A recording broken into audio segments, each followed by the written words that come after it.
That night was the craziest, yet the most exciting night of my life. It was a quiet Friday when it happened. I lay on my back, staring at the faint patterns of moonlight on the ceiling, my thoughts scattered and restless. I felt lonely because my husband, Henry, was away on a business trip for the next 2 months, and I had already not seen him for 3 weeks now. It was only when the soft creak of the door broke through the stillness that I realized I wasn't alone. I sat up slightly, squinting toward the faint figure in the doorway. My 19-year-old son, Alex, stood there, his broad shoulders outlined by the dim light from the hallway. He hesitated, one hand gripping the door frame as though it were the only thing keeping him upright. "Mom," he said quietly, his voice laced with hesitation. I rubbed my eyes, my heart already tightening at the sound of his voice. "Alex, what's wrong?"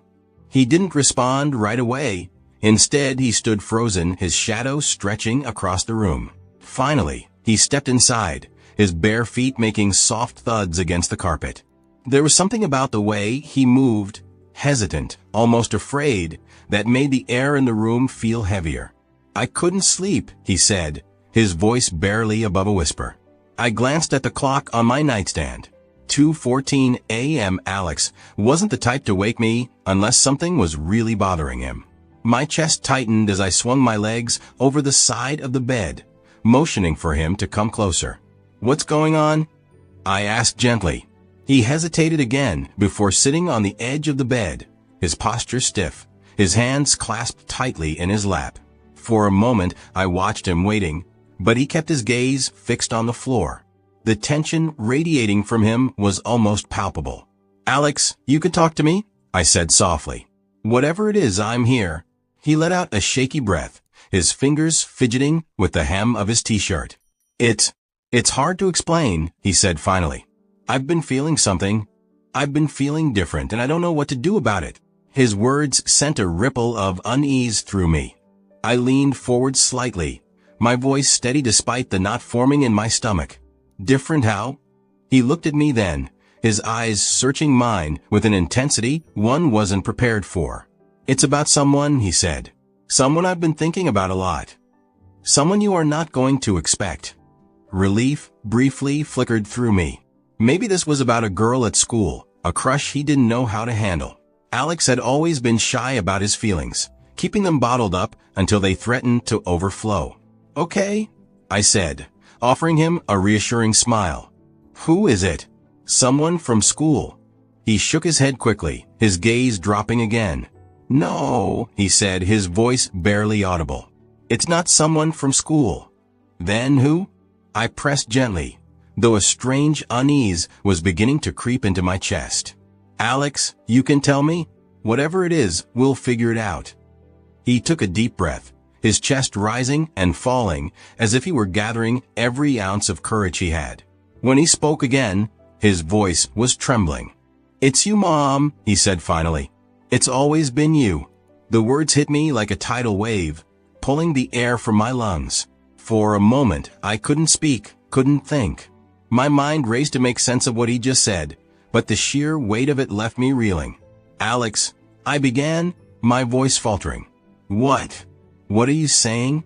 He stood abruptly, pacing the room like a caged animal. His hands ran through his hair, tugging at the strands, as though trying to physically pull the words from his mind. "I know how it sounds," he said quickly. "I know it's wrong, but I can't help it. I've tried for so long to push it away, to ignore it, but it's always there." I stared at him, my heart pounding so loudly I could barely hear his words. "Alex, this isn't. Don't tell me it's not real," he interrupted, his voice breaking. You know what I feel. I've never felt this way about anyone else. It's not just admiration, or some stupid crush. It's something way deeper, Mom." "Alex," I said again, my voice trembling. "You're my son. What you're feeling, it's not love. It's something else. Something." "It is love," he shouted, his voice raw with emotion. "You're everything to me, Mom. You're the only one who's ever understood me. The only one who's ever made me feel like I'm worth something. How can that not be love?" Tears stung my eyes as I tried to process his words. My son, my sweet boy, whom I had raised and loved unconditionally, was pouring out feelings I couldn't understand, feelings I couldn't reciprocate. But yet, something in me excited me.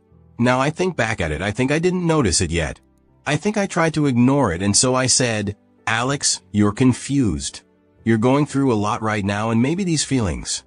"I'm not confused," he said, turning to face me, his eyes glassy with unshed tears, his jaw set with a determination that made my chest ache. I've never been more sure of anything in my life. At that moment, I noticed it. I could feel the way he was attracted to me, and I didn't want to turn away from it, but still, as I am his mom, I took responsibility to ignore it. I reached out, placing a hand on his arm. "Alex," I said gently, "these feelings, they'll pass. I promise you they'll pass. And when they do, you'll see things more clearly." "What if they don't?" he whispered, his voice breaking. "What if this is who I am? What if this is how I'm supposed to feel?" My throat tightened, and for a moment I couldn't speak. I didn't have the answer he was searching for, didn't know how to ease the pain that was so evident in his eyes. All I could do was hold on to the hope that time would bring clarity, that this moment wouldn't define us. "You're not alone in this," I said finally, my voice trembling but resolute. "We'll get through it, Alex, together." He looked at me for a long moment, his eyes filled with a vulnerability that made my heart ache. "I don't want to lose you, Mom," he said softly. "I can't lose you." "You won't," I said firmly, squeezing his arm. "No matter what, I'll always be here." "You know what? Why don't you join me for tonight? Maybe that would help a bit," I said, while turning myself back under my sheets again. He nodded and slowly stepped into the bed. Then I grabbed him with me, and I felt something. I didn't mention it to him, of course, so I just said, "Good night, sweetie," and he smiled at me. The silence that followed was heavy, but not unbearable. It was the kind of silence that held promises, fragile but sincere. And as he closed his eyes, I felt a glimmer of hope that we could weather this storm, no matter how impossible it seemed. But deep down, I knew this was only the beginning, and I was right. A night like this was coming again, which would end in a totally different way. This night, nothing happened, but there was more coming, because love, especially love as complicated as this, doesn't fade quietly.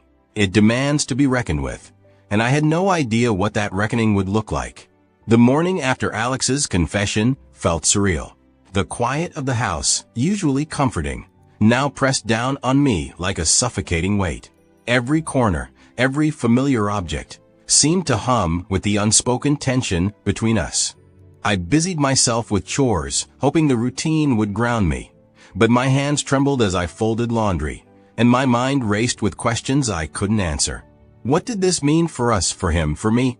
The clatter of a chair in the kitchen jolted me from my thoughts. Alex was sitting at the table, staring into a bowl of cereal that looked as untouched as my cup of coffee on the counter. His hair was unkempt, his eyes shadowed with exhaustion. He hadn't slept, and neither had I. "Morning," I said cautiously, breaking the silence. He looked up, his expression unreadable. "Morning," he replied, his voice hoarse.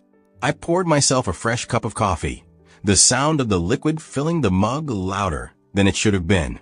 I joined him at the table, the distance between us feeling both too far and too close. For a moment, neither of us spoke.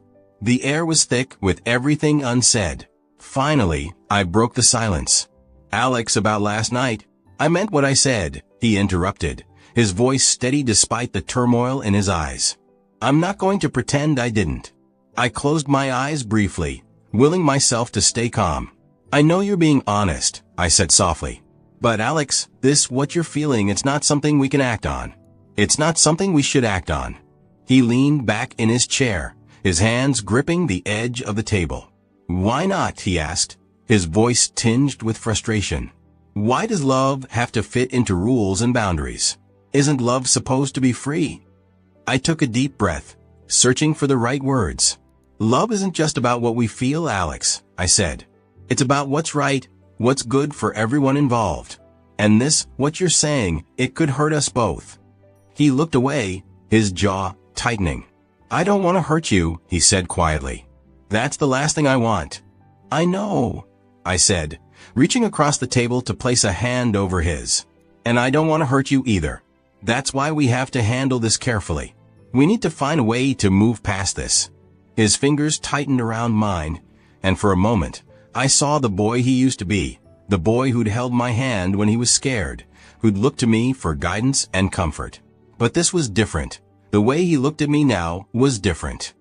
I don't know if I can move past it, he admitted, his voice barely above a whisper. But I'll try. For you. Tears welled to my eyes, and I gave his hand a gentle squeeze. That's all I ask.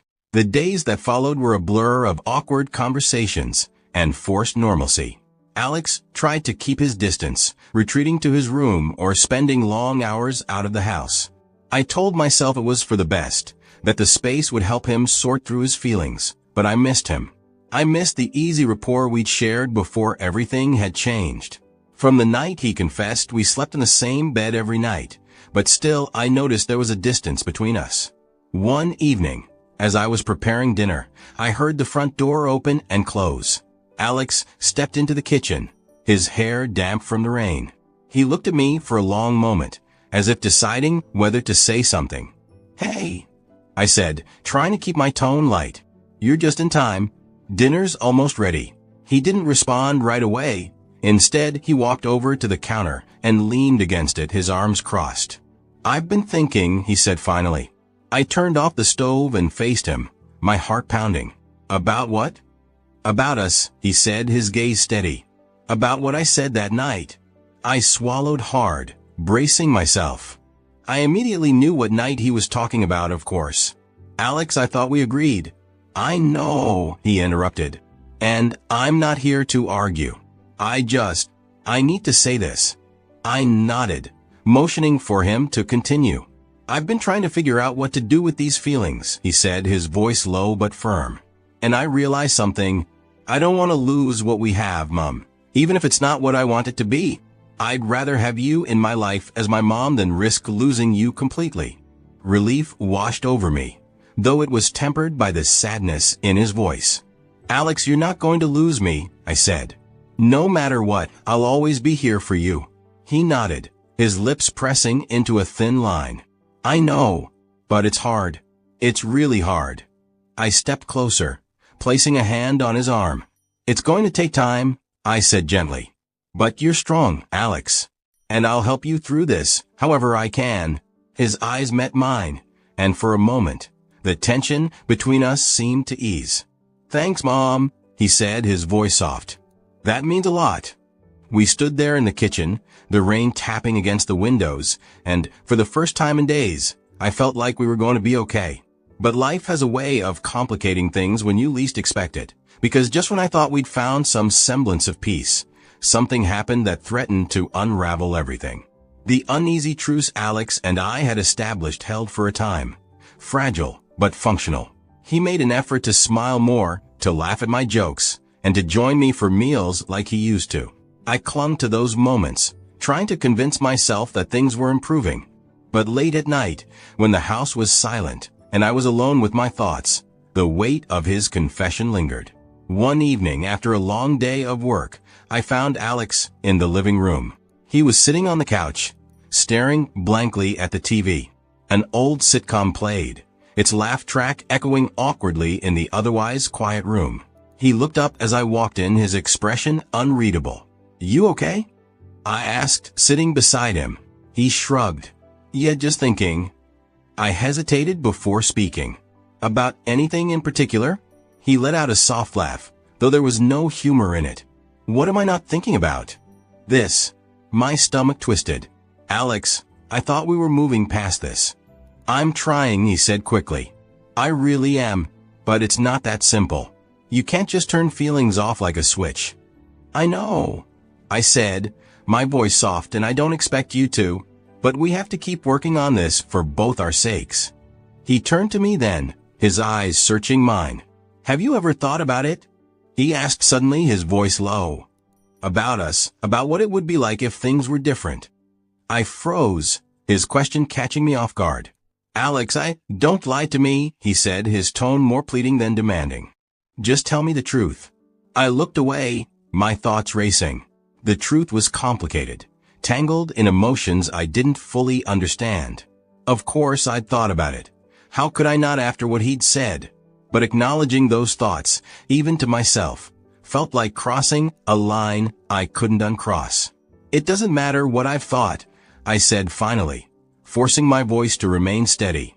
What matters is doing the right thing. And this isn't right. He sighed, running a hand through his hair. I know you think that, but what if? No, Alex, I said firmly, cutting him off. There is no what if. We're not going to have this conversation. He stared at me for a long moment, his expression a mixture of frustration and sadness. You're scared, he said finally. Yes, I am, I admitted, because this isn't just about you or me. It's about everything we've built, everything we stand to lose. But I was lying. I was scared. He was right about that, but for the wrong reason. I was scared to tell him that for the last couple of days, I felt something too, something I was scared to tell him. He didn't respond, and the silence that followed was deafening. Finally, he stood, his movements stiff and deliberate. I'm going for a walk, he said, heading for the door. Alex, I began, but he was already gone. The hours passed slowly, each minute dragging like an eternity. I sat by the window, watching the street, my worry mounting with every moment Alex didn't return. It wasn't until nearly midnight that I heard the door open. I rushed to the entryway, relief flooding through me as I saw him step inside, soaked from the rain. Alex, where have you been? I asked, my voice trembling. Walking, he said simply, shaking the water from his hair. I grabbed a towel from the bathroom and handed it to him. You're going to get sick, I said, my worry spilling over as irritation. You can't just disappear like that. He sighed, running the towel over his face. I needed to clear my head. And did it help? I asked, crossing my arms. He looked at me then, his eyes dark and unreadable. Not really. Something in his tone made me falter. I stepped closer, lowering my voice. Alex, we can't keep going like this. It's tearing us both apart. I know, he said, his voice barely above a whisper. But I don't know how to stop. Maybe we need help, I suggested. Someone to talk to, a therapist. His lips twisted into a bitter smile. You think a therapist is going to understand this? They might, I said, though I wasn't sure I believed it myself. Or at least help us figure out how to move forward. He shook his head, the towel dropping to the floor. No one can fix this, Mom. No one can change how I feel. His words hung in the air, heavy and unrelenting. I wanted to argue, to tell him he was wrong, but I couldn't because deep down I knew he was right. The worst part was, even then, I had still not told him that I felt something too that night, and that I was the one lying to him, trying to avoid my feelings for him too. I knew that, and still, I kept my mouth shut, at least for now. The following days were a blur of avoidance and awkward conversations. Alex tried to act normal, but the tension between us was palpable. Every interaction felt like walking on a tightrope, and I couldn't shake the feeling that something was about to snap. That something came one evening as we were cleaning up after dinner. Alex had been unusually quiet all day, his movements tense and deliberate. As I loaded the dishwasher, he leaned against the counter watching me. Mom, he said suddenly, his voice breaking the silence. I need to tell you something. I turned to face him, my heart pounding. What is it? I can't do this anymore, he said, his voice trembling. I can't keep pretending everything's fine. Alex, we've talked about this. I began, but he shook his head. No, you don't understand, he said, his voice rising. I can't just turn off how I feel. I can't keep pretending I'm okay when I'm not. Then what do you want me to do? I asked, my frustration bubbling over. What do you expect me to say? I don't know, he said, his voice cracking. I need you to see me, to understand how much this is tearing me apart. I do see you, I said, my own voice trembling now. I see you every day, Alex, and it breaks my heart to see you like this. But I don't know how to fix it. He took a step closer, his eyes locking onto mine. You can't fix it, he said, but maybe we don't have to. I stared at him, my mind reeling. Alex, what are you saying? He didn't answer. Instead, he closed the distance between us, his hand brushing against mine. My breath caught, the air between us suddenly electric. But the moment didn't last. I stepped back, breaking the connection. "No," I said firmly, my voice shaking. We can't. His face crumpled. Pain etched into every line. "I'm sorry," he whispered, turning and walking away. I stood there, my heart racing, the weight of what had just happened crashing down on me. Because no matter how much I tried to deny it, something inside me had responded to him. And that terrified me more than anything. I thought back to the nights we had spent together. The last couple of nights he had been touching me more than at first, and I noticed I did more to him, too. I think he noticed it. And that's why he started the conversation. But the days after that moment in the kitchen were like walking through a storm, unpredictable and overwhelming. Alex and I avoided each other more than ever. When we did cross paths, the silence between us spoke louder than any words could. I told myself it was for the best, that this space was what we both needed, but the truth was, every time I saw him retreat to his room, every time I caught the flash of pain in his eyes, it tore at me. I spent nights replaying the scene over and over. The way he looked at me, the weight of his words, the way my heart had betrayed me in that brief, fleeting moment of connection. It wasn't right. It wasn't. But denying the complexity of what we were feeling only seemed to deepen the wound. One evening, as I sat in the living room, a book lying forgotten in my lap, Alex came in. He hesitated at the doorway, as if unsure whether he was welcome. His hair was messy, his expression guarded. This was the moment. I just had to confess. Just tell him what I felt. "Alex," I said finally, my voice quieter than usual. He looked up, trying to keep his expression neutral. "Hey," he replied. "What's up?" He stepped further into the room, but didn't sit, pacing slowly near the edge of the coffee table. "I wanted to talk," I said, glancing at him briefly before looking away again. "I know things have been hard for both of us," he nodded, closing the book and setting it aside. "They have. But, Mom, I don't want you to think I don't care. I do. More than you know." He stopped pacing, turning to face me. I knew he cared. I said that's why this is so hard, because no matter how much I try to let go, no matter how much I tell myself to move on, I can't. "Mom," he began, but I held up a hand. "Let me finish," I said. "I've spent so much time trying to figure out what's wrong with me, why I feel this way. But the more I think about it, the more I realize it's not wrong to feel love, is it? Even if it doesn't fit the rules, even if it scares people." I swallowed hard, my own words striking something deep inside me. "Love isn't wrong," I said carefully, "but sometimes acting on it is, especially when it could hurt the people we care about."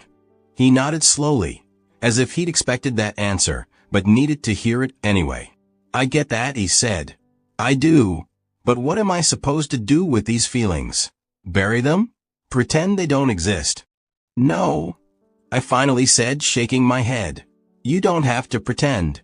I need to confess something too, and I'm just going to tell this to help you to channel your feelings into something that helps you grow, not something that holds you back." He sank into the chair across from me, his shoulders slumping. "That's easier said than done, Mom. But tell me, what do you have to confess?" "Well, Alex," I said softly, "I think you might have already noticed it a little. For the last couple of nights, while we were sleeping together." For a moment, he didn't respond. Then, to my surprise, he let out a quiet laugh. "Your touches," he asked. "Of course I noticed. But I told myself you did that to make me feel good. To be honest, they only make me feel lost. They make me feel so close to what I want, but yet so far away." "You're not lost," I said, leaning forward. "You're just finding your way, and that's okay. It's part of growing up." He looked at me then, his eyes filled with a vulnerability that made my chest ache. "I don't want to lose you, Mom," he said. "I can't lose you."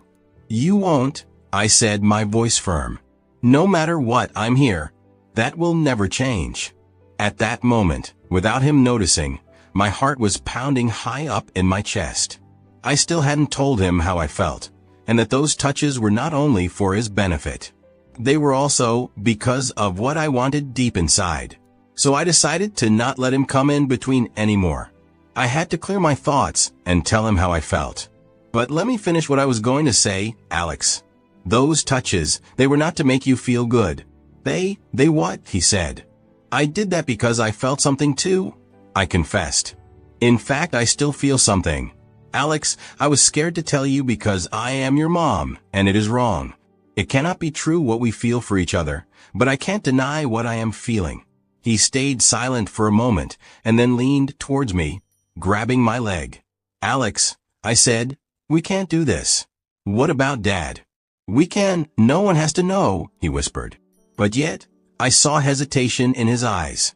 I leaned towards him, kissing him intensely, but not for long. I knew we couldn't do this, and I knew he wasn't sure either, so I pushed him away. Let's just get a good night's rest, and then we'll talk tomorrow, okay? I said. He nodded, though we both felt the tension wasn't gone. We both went to the bathroom to brush our teeth and make ourselves ready for bed. While changing into my pajamas, I smiled at him while he was washing his face. I went to the bedroom and crawled into my bed. For the last couple of weeks, from that first night of his confession on, we had been sleeping together, so it was pretty normal for him to join me. A couple of moments later, he entered the room, and before he got to the bed, I opened the sheets for him to step into. As I mentioned earlier, the tension still wasn't gone, and so I said, let's just make sure we take some good rest, and then we discuss all this tomorrow before Dad returns, okay? All right, he said. It felt like he had already resigned himself to the fact that nothing was going to happen, but I certainly hadn't. Unfortunately enough, I turned off the nightlight and said, good night, honey, turning away from him. Good night, Mom, I heard. My mind was spinning. A few minutes felt like hours, and my thoughts were all over the place. At one moment, my foot touched his leg, partly on purpose, but yet partly by accident. He didn't turn away, and before I knew it, I pulled him closer to me. He grabbed my leg and I turned around. I still hesitated for a moment, but let it all happen. I kissed him, and we even went further than kissing. I am not going to go into detail about what exactly happened, but I let myself go, and for a moment I felt alive. I could forget all that had worried me in the last couple of weeks. I closed my eyes, letting the moment wash over me, and for the first time in a long time, I felt alive. This wasn't wrong. It wasn't confusing. It was love, pure and simple. Love that had grown naturally between us, blossoming out of years of care, trust, and understanding. That's what I told myself while we were busy. But as quick as it started, as quick as it ended. I guess it was a bit too exciting for him. When Alex pulled back, he smiled at me. We're okay, right? I nodded and made my way to the bathroom. The next few weeks were better, easier. Alex seemed more at peace, though there were still moments when the tension between us resurfaced. His father had returned, and he started spending more time outside, hanging out with friends, and even picking up some of the hobbies he'd abandoned in the last year. I threw myself into my routines, finding solace in the small, everyday tasks that kept life moving forward. But as much as I wanted to believe we were healing, the undercurrent of what had passed between us remained. It was an invisible thread binding us together in a way neither of us could fully escape. Up until this point, I still hadn't told my husband about what happened, and Alex and I hadn't talked about it either. I don't know what to do, and I don't know what to think of it. What are your thoughts on it? I'm curious about other people's opinions on this, and that's why I am telling this story. It is crazy what happened, but I can't deny it. And on top of that, I am never able to turn things back.